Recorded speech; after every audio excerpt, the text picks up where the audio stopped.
The investigation was initiated in late 2020 after a notable increase in liquor theft.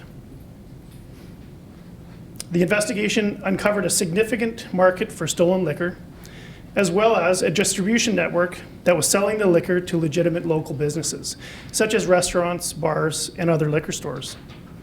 The investigation also uncovered other criminality, including the trafficking of illegal drugs like fentanyl and cocaine, and the trafficking of unmarked cigarettes, and possession of stolen property.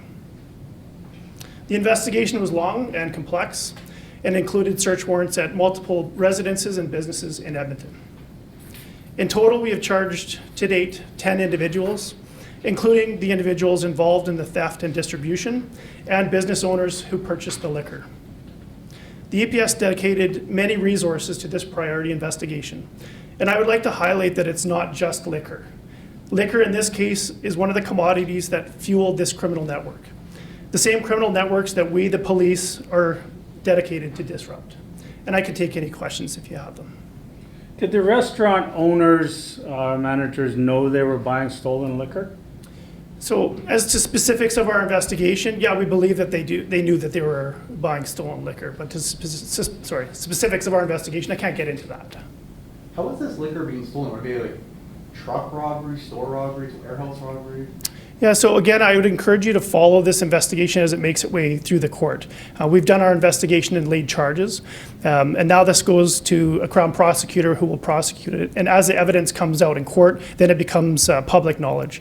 At this point, what's public knowledge is the people that we have charged, and that was given to you in the media release. On that note, there's a Julian Russo this same name was charged in 2016 during a Hells Angels seizure. Would there be would that be the same person, and would this have a connection to the Hells Angels? And again, I can't speak to that in our investigation. I kind of along the same lines. I don't know if you'll be able to answer, but there was a James Burns who was charged. Would he have been employed by Alcana at all? So again, I can't speak to that. Would there be any relation to like an Alcana here with any of the people charged? Any relatives or anything? Yeah, again, so I'm not going to get into the specifics of our investigation, but thank you for the question. Are you able to say how many businesses were involved in this? I can let you know that we've charged 3 business owners in this investigation, but there were many more. And so we'll be working together with AGLC to ensure that we're enforcing in those final businesses. But in an investigation, you can only go so far. You can only investigate so many people that it's like easy for the Crown to present. So that's where we had to end at 3 business owners. Yeah, and I guess what consequences can these businesses face aside from the people who have been charged? Say that again, please. Just what consequences can businesses involved kind of face aside from the people who have been charged already? So what I've learned through this investigation is that if you charge a corporation, which we intend to do, that the fines can be upwards of $100,000. Can you say how much was seized and all? At this point, no, but it was a significant amount. Is there a particular product that was stolen more often? No. Anything and everything. How organized was this? Were they paying people to go in and do these thefts, these brazen thefts in the liquor stores? Was there a network of people that were involved in this? Well, what I can say is that this investigation started with 2 identified prolific suspects that were, and I believe the primary investigator told me yesterday, responsible for about $50,000 worth of liquor thefts. We followed the evidence through, and it showed that there was multiple layers where it would go right up to the top level of distribution and then back into legitimate businesses. And I'd like to say also that our investigation focused on one stream. We uncovered multiple streams of criminal networks that would be using this commodity. In your opinion, did the liquor store industry make themselves vulnerable by, not going after people that were doing thefts for the safety of employees? That's something I don't feel comfortable getting into around the safety aspect. We do have another member who has been dealing with liquor thefts since 2018. My responsibility as the team commander is just to focus on the investigation and the integrity of it. So we're here for the liquor store part, the liquor theft part of it. Will there be other press conferences with other charges, with the cigarettes and the fentanyl and stuff like that? No, the cigarettes that we uncovered in this investigation, we laid charges on those in this investigation. Same thing with the cocaine, same thing with the fentanyl. So there won't be additional ones for this investigation.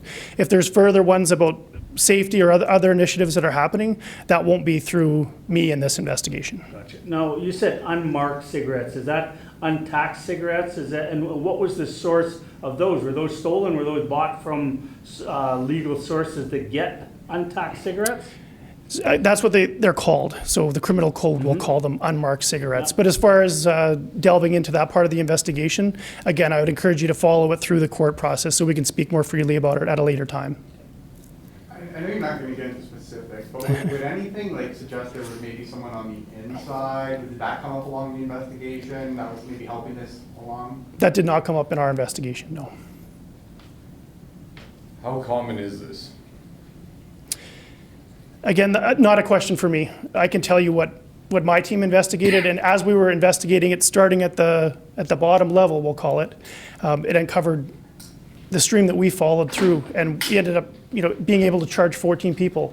But during just this investigation, we uncovered 2 other networks that could easily handle the same amount of alcohol. So how prevalent is it?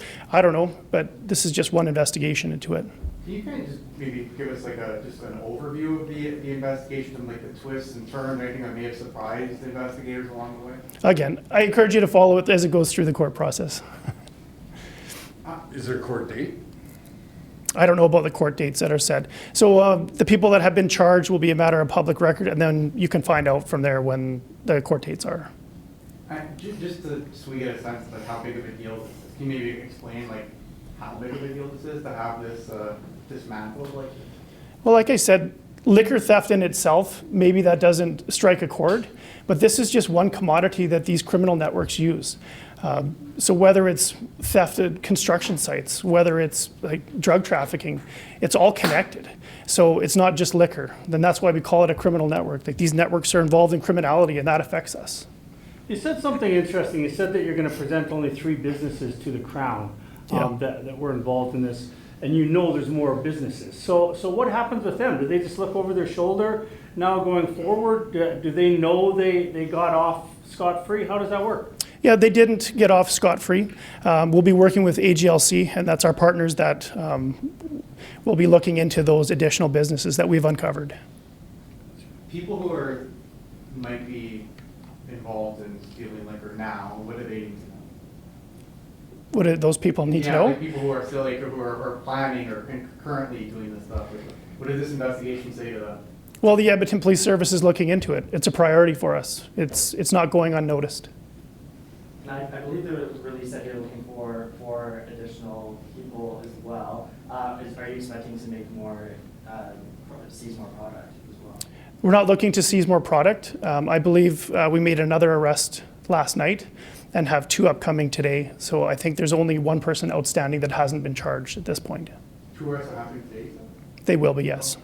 And then after that, there's 1 more? Yes. So as soon as those charges are sworn, we'll provide you with that information.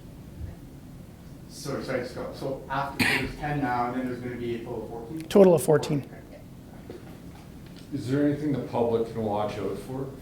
Like, why is this glass of wine only $2? Like, is there something around day to day that we can keep an eye out for? Yeah, that's a good question. I don't have an answer for that one. Yeah.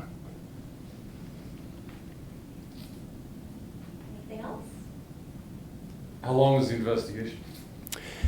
The investigation that I was involved with was about 13 months of active investigation. Can you describe maybe some of like the work that goes into it, and I'm sure it's a kind of tiring and that sort of thing? Well, I can't say that it involved multiple areas within the EPS and that it was a priority for us. So yeah, there was a lot of work put into this for sure. There's nothing else, though? Thank you so much. Okay, thank you. Thank you. Thank you.